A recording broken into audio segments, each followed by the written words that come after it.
Hey, what's going on guys? It's Ascendaz here. I know you all have your friends who are snipers and wish they pushed like this. Or just in general wish you had a friend that pushed the objective with you. Today I'm here to give you tips on how to storm the beach, defend it, and find a nice home along the capes of Cape Helles once you push past those beaches. We'll break this video into several sections. First on storming the beach, once you push past the beach, danger zones, and finally discussion of planes, elite classes, and behemoths. Storming the beach. The focal point of the start is obviously between the boats and the beach, and is going to be tough on any assault player. You will need to utilize the rocks to push in as well as the corners. The snipers cannot single out every section, and if one way is not working, push to the other side of the map and use those trenches for a heavy flank. Now, once you're past the beach, the objectives are pushed to a new focal point. This focal point is now A, C, D, and B. This gives the most versatility, pushing back and forth between points and maximizing points and kills. As an assault, this area is actually a haven for cover. People always ask players how they keep a high score per minute or KPM on Conquest. Well, being hot into the action and going point to point is actually going to be the key to success. Let's talk about those danger zones, or hotspots. Infantry should be wary of the south between B and E. As you can see, it's a sniper haven and causes trouble for assault players.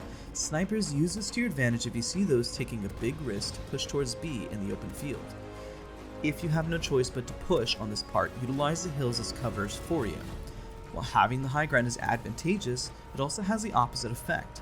It can cause your head to be the main focal point against a blank sky, making you easier to shoot in the head. If you are forced to retreat back to E, be 100% sure to utilize the hills as cover, as this objective out of all of them is the most vulnerable. Consider also flanking around the hills towards G, to give you a strong flank for those positioned high. If done correctly, they will not see you coming if they're heavily focused on E. And finally, planes, elite classes, and behemoths. You might have noticed compared to Achibaba, you're going to have to worry about planes and more stationary weapons. Stationary weapons are placed more open and are at risk to snipers. Planes, while effective at the main focal points, are at risk of taking high damage because of the high elevation. Elite classes will find the trenches hard to bombard, but easier to take on infantry using your other tools. Capitalize on this by bombarding open areas like B and force them into the trenches, leading them into traps. You do not want to be out in the open if you're going to use. With B being a constant area of harassment, expect this side of the map to be an issue from the behemoth and boats looking for a sneaky flank.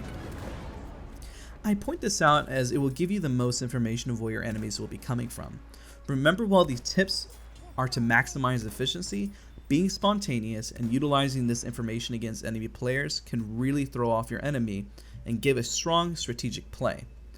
I really hope you found this video helpful, and be sure to check out more helpful tips and bootcamp at www.battlefield.com. And well, thanks for watching, and I'll see you in the next video.